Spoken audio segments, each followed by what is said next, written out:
Hello everyone, welcome to Dastak classes. Dastak classes के video में मैं राहुल कुमार आपका वेलकम करता हूं। और आज के इस वीडियो में दोस्तों मैं आपको पढ़ाऊंगा most expected question of world geography. और दोस्तों इस वीडियो सीरीज का ये लेक्चर नंबर 1 है, जो आज हम नई सीरीज वर्ल्ड ज्योग्राफी की मोस्ट एक्सपेक्टेड क्वेश्चन की शुरू करने जा रहे हैं। तो दोस्तों आइए शुरू करते हैं। Question number 1। तो दोस्तों क्वेश्चन नंबर 1 है, लाल सागर निम्नलिखित में से किस महासागर में स्थित है? तो दोस्तों ये है हिंद महासागर में, इंडियन ओशियन में दोस्तों ये स्थित है, रेड सी। और दोस्तों मैप के सहायता से मैं आपको दिखाऊंगा। ये है दोस्तों वर्ल्ड मैप, और वर्ल्ड मैप में दोस्तों ये है हमारा प्यारा भारत। और प्यारा भारत के दोस्तों जैसे हम वेस्ट में जाएंगे तो ये हमें मिलेगा अफ्रीका महाद्वीप और एशिया महाद्वीप के बीच में। दोस्तों इसका जूम डैन मैप भी मैं आपको दिखाता हूँ। ये है दोस्तों, देखिए ये है सऊदी अरेबिया, और ये है दोस्तों इजिप्ट, सूडान, और ये है अफ्रीका महाद्वीप, और ये दोस्तों यहाँ पे एशिया महाद्वीप। तो दोस्तों आप कह सकते हो कि एशिया महाद्वीप को जो अफ्रीका महाद्वीप से अलग करने का काम करता है वो भी रेड सी करता है। और दोस्तों रेड सी के ऊपर आपको मिलेगा यहाँ पे गल्फ ऑफ अकाबा। और दोस्तों जैसे जैसे आप इसके नीचे जाएंगे तो ये आपको मिलेगा गल्फ ऑफ एडन। तो दोस्तों और रेड सी के अगर बारे में दोस्तों हम और जानने की कोशिश करेंगे, यानी कि इसे हिंदी में लाल सागर बोलते हैं। तो लाल सागर का जो दोस्तों रंग है वो लाल नहीं है, मगर ऐसा कहा जाता है कि लाल सागर प्रवाल भित्तियों से भरा हुआ है जो पानी की सतह के नीचे लाल रंग देती हैं, और इसलिए इसे लाल सागर कहा जाता है। और दोस्तों लाल सागर की जो लंबाई है वो 2250 किलोमीटर है। 2250 किलोमीटर दोस्तों इसकी लाइन है, लंबाई है। और दोस्तों इसकी जो गहराई है वो है 490 मीटर। तो दोस्तों आइए देखते हैं क्वेश्चन नंबर 2। तो दोस्तों क्वेश्चन नंबर 2 है, काराकोरम मरुस्थल या काराकोरम रेगिस्तान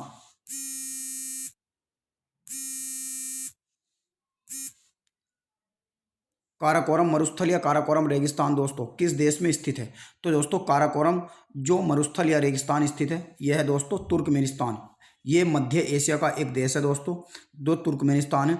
और दोस्तों तुर्कमेनिस्तान की अगर हम बात करेंगे तो दोस्तों ये है एशिया महाद्वीप, और एशिया महाद्वीप में जो मध्य एशिया जो है, तो मध्य एशिया में दोस्तों तुर्कमेनिस्तान में पड़ता है काराकोरम डिजर्ट, जिसे दोस्तों काराकोरम या जिसे हम काराकोरम मरुस्थल के नाम से भी जानते हैं।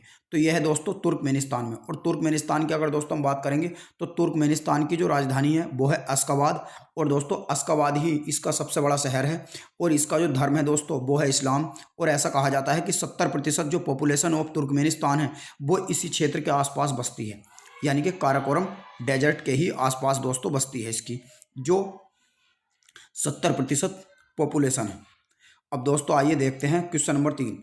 दुनिया का सबसे बड़ा स्थल रुद्ध का मतलब होता है दोस्तों लैंड लॉक्ड, या स्थल रुद्ध कंट्री या लैंड लॉक्ड कंट्री वो कंट्री होता है जिसकी कोई भी सीमा पानी से या समुद्र से ना लगी हुई हो। तो दोस्तों आपको बताना है क्वेश्चन नंबर 3 में कि दुनिया का सबसे बड़ा स्थल रुद्ध या लैंड लॉक्ड देश कौन सा है?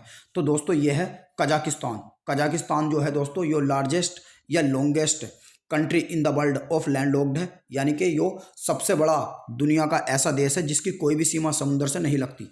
तो दोस्तों यह है कजाकिस्तान। अगर दोस्तों हम कजाकिस्तान को मैप में देखेंगे तो ये है दोस्तों कजाकिस्तान। कजाकिस्तान की दोस्तों नॉर्थ में जो सीमा लगती है वो रसिया से लगती है, और जो इसकी ईस्ट में जो सीमा लगती है वो चाइना से लगती है। और दोस्तों मंगोलिया की जो सीमा है वो रूस से लगती है। मंगोलिया की कोई भी सीमा कजाकिस्तान से नहीं लगती।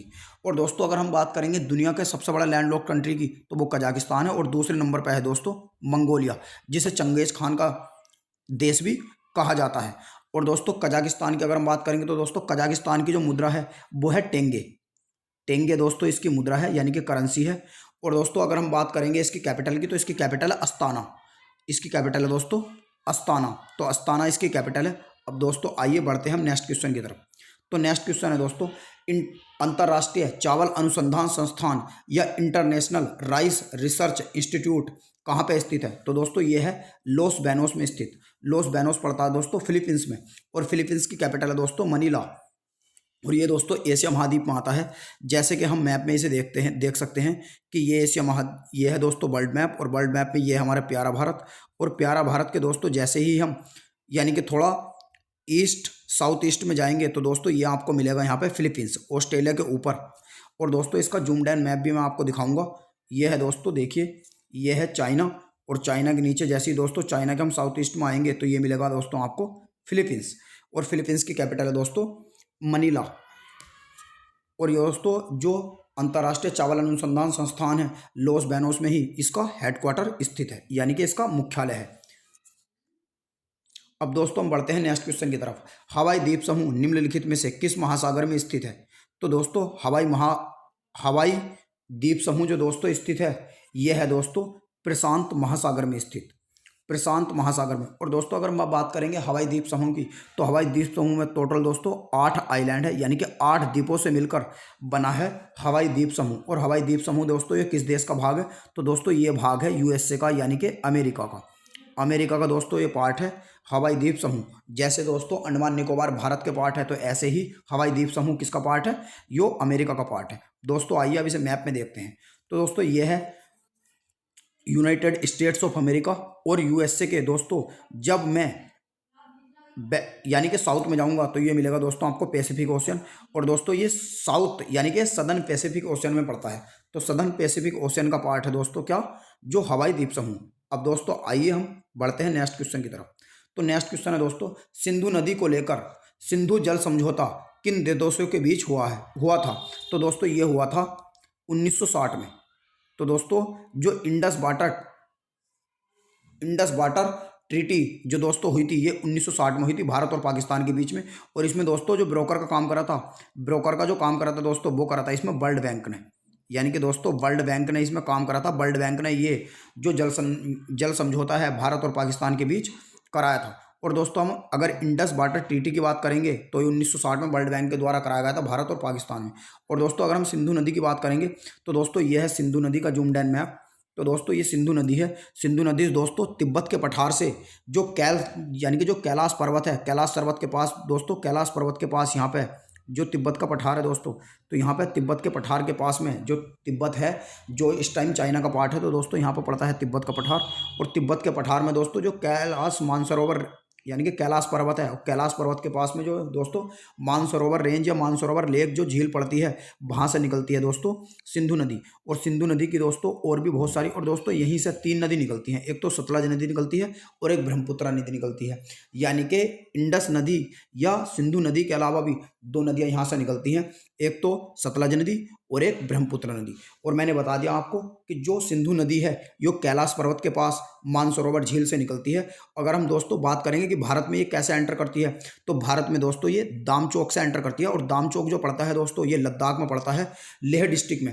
और जो दोस्तों दामचौक है ये भारत का पार्ट है, मगर दोस्तों इस टाइम इस पर चीन ने कब्जा किए हुए है। तो दोस्तों आज के इस वीडियो में इतना ही। अगर आपको वीडियो पसंद आया हो तो अपने दोस्तों के साथ शेयर कीजिए और हमारे चैनल को भी सब्सक्राइब कीजिए। तो दोस्तों आज के इस वीडियो में इतना ही। मिलते हैं अगले वीडियो में, तब तक के लिए